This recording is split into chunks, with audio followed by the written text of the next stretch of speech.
نحمدہ و نصلی علی رسول الکریم۔ بزرگوں، بھائیوں، دوستوں اور بہنوں،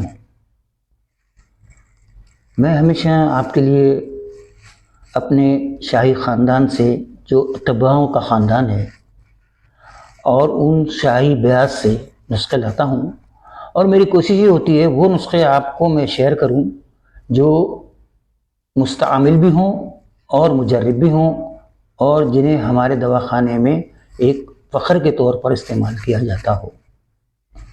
تو کوئی بھی نسخہ جو میں شیئر کرتا ہوں وہ عوام الناس کی خیر و بھلائی کے لیے اس مہنگائی کے دور میں وہ اس کو بنا لیں اور پرسنلی طور پر اس کو استعمال کریں۔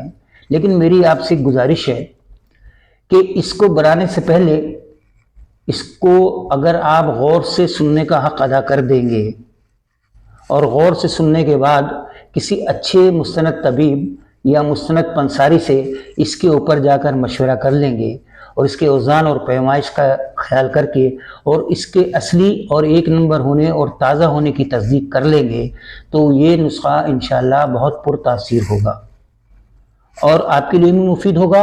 اور چونکہ میں اس کو صدقہ جاریہ کے طور کے اوپر شیئر کر رہا ہوں تو پھر اس کو آپ بھی صدقہ جاریہ میں بغیر کسی جان کے، مال کے، وقت کے آپ بھی صدقہ جاریہ میں شامل ہو سکتے ہیں۔ وہ اس طرح ہے کہ اسے آپ اپنے گروپ کے اندر شیئر کیجئے، لائک کیجئے اور سبسکرائب کیجئے، تو انشاءاللہ تعالیٰ پھر اس طرح جو ہے اس سے زیادہ سے زیادہ آپ بھی فائدہ اٹھائیں گے اور آپ کے تعلق سے زیادہ لوگ اس سے فائدہ اٹھائیں گے انشاءاللہ تعالیٰ۔ تو کرنا کیا ہے، آج جو میں نسخہ لایا ہوں وہ عجیب الفعال نسخہ ہے، اس کا نام ہی عجیب الفعال ہے۔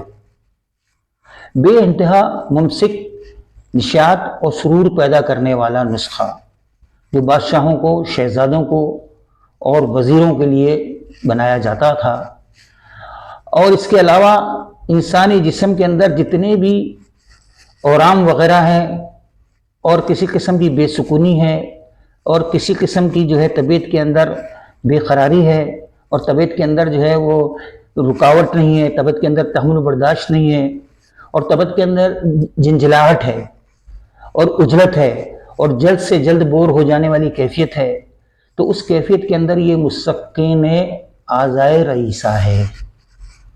تو اس میں کیا کرنا ہے، سب سے پہلے برگ شہدانہ لینا ہے تقریباً 50 گرام کی مقدار میں۔ اس کی اصلی ہونے کی اور اس کی خالص ہونے کی اور تازہ ہونے کی تصدیق کوئی ماہر پنسار یا مستند طبیب ہی کر سکتا ہے جس سے آپ مشورہ کریں گے، اور ہر علاقے میں ماشاءاللہ ایسے دانہ لوگ موجود ہیں۔ تو 50 گرام برگ شہدانہ لے کر اس کا ایک اچھا سا خوبصورت سا خوب اچھی طرح کپڑ چھان والا اس کا فائن پاؤڈر بنا لیں۔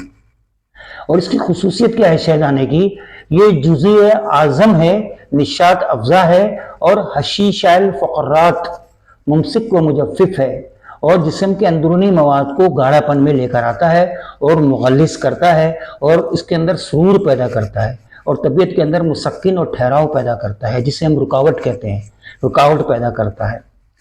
اس کو 50 گرام میں لے لیں۔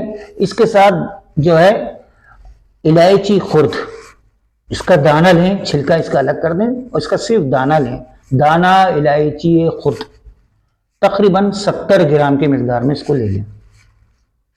اس کی بھی میں کئی اپنے نسخوں کے اندر اس کے خواص بتا چکا ہوں، اس کے افعال بھی بتا چکا ہوں۔ یہ بے انتہا مقوی اعضائے رئیسہ ہے، یعنی دل، دماغ، جگر اور اعضائے تناسلیہ، چاروں اعضاء کے لیے قوت بخشنے والی بہترین دوا ہے۔ اور سب سے بڑی چیز، اگر دافع غثیان ہے، یعنی متلی کا ہونا اور کچھ بھی کھاؤ الٹی کا ہو جانا، جی کا متلانا اور ہاضم بھی ہے، اور معدے کے درد اور شکم کے درد کے لیے بھی دانہ الائچی خرد بے انتہا مفید ثابت ہوا ہے۔ تو 70 گرام میں لے کے اس کا بھی اچھا فائن پاؤڈر بنا لیں، اور میں بار بار آپ سے یہ عرض کر رہا ہوں کہ خالص ہوئے، تازہ ہو، اصلی ہو اور اوزان اور پیمائش میں پورا ہو۔ اس کے لیے بھی مستند طبیب سے یا مستند پنساری سے مشورہ کر کے، رائے کر کے، اس کی شناخت کر کے اس کا جو ہے فائن پاؤڈر بنا لیں۔ اس کے ساتھ ہے دار چینی۔ دار چینی کے بے انتہا فوائد ہیں۔ جتنی بھی دوائیں بنتی ہیں، مخفی باغی دوائیں ہیں، ان تمام دواؤں کے لیے اس کا لازمی جز ہے۔ مقوی اعضائے رئیسہ ہے یہ بھی، دماغ، دل، جگر اور اعضائے تناسلیہ تمام چیزوں کو قوت بخشتا ہے اللہ پاک کے حکم سے۔ اس کے علاوہ مسکن بھی ہے، طبیعت کے اندر سکون پیدا لاتا ہے، ٹھہراؤ پیدا لاتا ہے، تحمل مزاجی لے کر آتا ہے، عجلت کو ختم کرتا ہے، اور ملطف بھی ہے جس کو ہم انگلش میں کہتے ہیں انٹرٹینمنٹ پیدا کرتا ہے، طبیعت کے اندر ڈیلیشیس پیدا کرتا ہے۔ اور اس کے علاوہ مسکن بھی ہے، سکون بخش بھی ہے، اور محرک با بھی ہے۔ ہر طریقے سے طبیعت کے اندر ایک خوشگوار زندگی کے لیے جو ہے ایک جوش کو پیدا کرتا ہے اللہ پاک کے حکم سے۔ یہ بھی ہم جو ہے تقریباً 10 گرام کی مقدار میں لے لیں۔ 50 گرام کی مقدار میں شہدانہ، 70 گرام کی مقدار میں الائچی دانہ خرد، اور دار چینی 10 گرام کی مقدار میں ہم لے لیں۔ اس کا بھی فائن پاؤڈر بنا لیں، اور اس کو بھی اچھی طریقے سے فائن پاؤڈر بنا کر اس کو ان دواؤں کے ساتھ رکھ لیں۔ اس کے بعد ہمیں لینا ہے مشک۔ مشک کی بے انتہا جو ہے خصوصیات ہیں، اور کہاں اگر اصلی مشک مل جائے تو تقریباً کافی دور تک 400-500 گز پہ بھی اگر ہوا کے رخ پر آپ کھڑے ہوں اور مشکی ہرن وہاں سے گزر رہا ہو تو اس کی خوشبو سے آپ ملطف ہو سکتے ہیں۔ اس کی خوشبو سے آپ کی طبیعت کے اندر ایک خوشگوار تبدیلی آ جاتی ہے۔ تو مشک جو ہے یہ بھی متعش حرارت غزیری ہے، یعنی ہمارے وائٹل پاور کو یہ جو انتہائی قوت دیتا ہے اور بے انتہا طبیعت کے اندر ایک سرور کی کیفیت پیدا کرتا ہے۔ اس کے علاوہ اس کی خوشبو بھی بنتی ہے، اس کے تریاق بھی بنتے ہیں، اور تریاق سے بھی اس کے فائدے ہوتے ہیں، لیکن دواؤں کے اندر، معجون کے اندر، خاص طور پہ ایسے معجون جسے ہم عجیب الفعال کہتے ہیں، ممسک و نشاط و سرور پیدا کرنے والے نسخوں میں اس کا استعمال عموماً بہت ہی زیادہ ہوتا ہے۔ اس کے ساتھ ساتھ ہمیں کیا کرنا ہے، یہ بھی ہمیں زیادہ نہیں لینا ہے، صرف 3 گرام کی مقدار میں لینا ہے۔ اس کے ساتھ پھر ہمیں دیسی گھی 1 نمبر نکلا ہوا اپنے سامنے، اگر گائے کا ہو تو بہت ہی اچھا ہے، 250 گرام دیسی گھی لے لینا ہے۔ اس کے علاوہ لونگ جسے ہم خرمفل کہتے ہیں، کاثر ہے، مولد آرام ہے، اور یہ بھی دافع یبوست اور مسمن بدن بھی ہے، اور مولد آرام بھی ہے۔ اس کے ساتھ ساتھ زعفران 7 گرام کی مقدار میں۔ زعفران تفریح ارواح کے لیے استعمال کرتے ہیں، اور حکمت کی تقریباً 99% دواؤں کے اندر دوا کی اصلاح ہی کرتا ہے۔ یہ جو اس کے سائیڈ ایفیکٹ ہوتے ہیں ان کو ختم کر دیتا ہے، اور دوا کی قوت کو مزید بڑھا دیتا ہے، اس میں قوت کو اضافہ کر دیتا ہے۔ 7 گرام ہم اس کو بھی لے لیں۔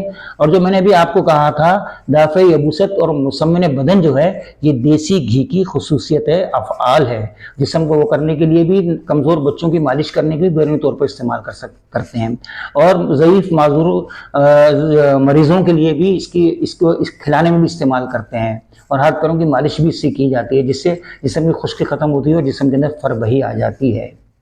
اب اس کو بنانا کیا ہے، پہلی دوا جسے ہم برگ شہدانہ کہہ رہے ہیں، اس کو عرق گلاب کے اندر اچھی طرح کھرل کے اندر ملا کے حل کر لیں۔ وہ ایک اچھا سا جو ہے وہ پیسٹ بن جائے گا، ایک اچھا سا لیکوئڈ میں تبدیل ہو جائے گا، اور پھر اس عرق کو گھی میں ڈال دیں۔ 250 گرام گھی میں اس کو ڈال کے خلائی دار دیگچی کا منہ بند کر کر اس کو پکائیں، اور اتنا پکائیں کہ وہ عرق جل جائے، اور جب وہ جل جائے تو اس کو پھر ٹھنڈا کر کے گھی کو چھان لیں، اور اس گھی کو معجون میں شامل کر لیں۔ کون سے معجون میں؟ جو ہم نے فائن پاؤڈر بنایا تھا، ان تمام پاؤڈر کو اس کے اندر شامل کر کے، اور پھر اس کے ساتھ جو ہے اس کو شامل کر لیا جائے، اور اس کو شامل کر کے، اور پھر یہ ایک معجون کی شکل میں بن جائے گا انشاءاللہ تعالی، ثم انشاءاللہ تعالی بے انتہا فائدہ ہوگا۔ مقدار خوراک اس کی 3 گرام کے مقدار کے اندر ہے، 3 گرام کی مقدار میں اس کو لے لیں۔ اچھا، معجون بنانے کے لیے ایک تو گھی کے اندر حل کر کے معجون بنا لیں گے، اگر وہ شوگر کا مریض نہیں ہے تو یہ گھی کے اندر ہی ایک اچھا بن جائے گا، لیکن اگر وہ شوگر کا مریض ہے تو یہ گھی کے اندر ہی ایک اچھا بن جائے گا۔ اگر وہ شوگر کا مریض نہیں ہے تو پھر تقریباً اسی دواؤں کا ڈبل شہد، بیری کا شہد لے کر اس کے اندر اس کو اور زیادہ حل کر لیں گے تو یہ بے انتہا طاقتور ایک معجون بن جائے گا۔ تو امید کرتا ہوں آپ اس کو اپنا سننے کا حق ادا کرتے ہوئے اس کو بنائیں گے، خود بھی مستفید ہوں گے، اور صدقہ جاریہ کے طور پر سبسکرائب بھی کریں گے، شیئر بھی کریں گے، اور اسے لائک بھی کریں گے۔ انشاءاللہ تعالی. السلام علیکم ورحمۃ اللہ وبرکاتہ.